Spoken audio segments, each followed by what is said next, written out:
seems a little odd in a way because salt is really a molecule in the ocean water, but collectively that salinity plays a role in the ocean circulation.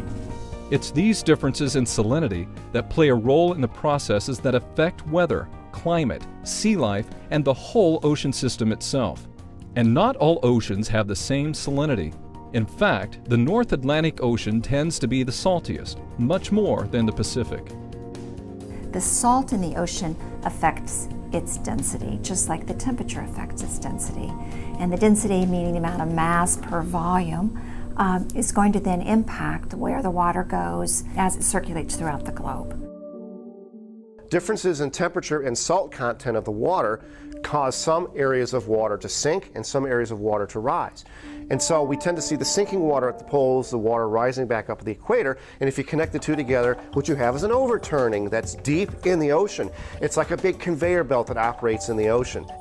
This overturning moves warm water from the tropics toward the poles and cold water from the poles toward the tropics. In this way, the overturning regulates Earth's climate.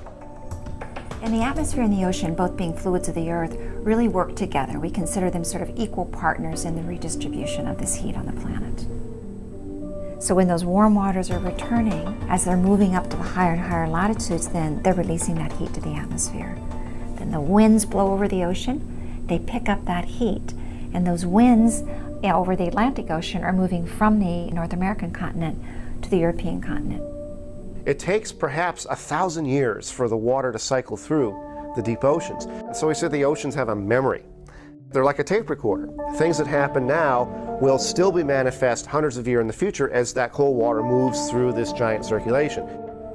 So if there's any change to that overturning circulation, that means that Northern Europe and the British Isles would be robbed of that heat due to those waters that are returning to the high latitudes. The oceans are vast, covering 70% of our planet, and so it is no surprise that we still know only a little about this system and how it will respond to change, and furthermore, create change. Climate change on Earth is complicated by the fact that the ocean moves much more slowly than the atmosphere. So you have warming in the atmosphere, warming in the ocean, but they're occurring at different speeds. So they're out of sync. And that makes predicting what's going to happen in the next 100 or 2 years very, very difficult. Now, what we might expect happens in a very simplistic sense is that as the ocean warms, there's going to be more evaporation. And that more evaporation would mean that the oceans become saltier. But really, it's not just that simple, because there's also evaporation, precipitation, and the ice as well, and that's all wrapped up in the study of the hydrologic cycle. People have been measuring salinity for centuries, but ships and buoys alone cannot match the perspective from space. In fact, a whole quarter of the oceans, larger than the size of Africa, have no salinity data at all.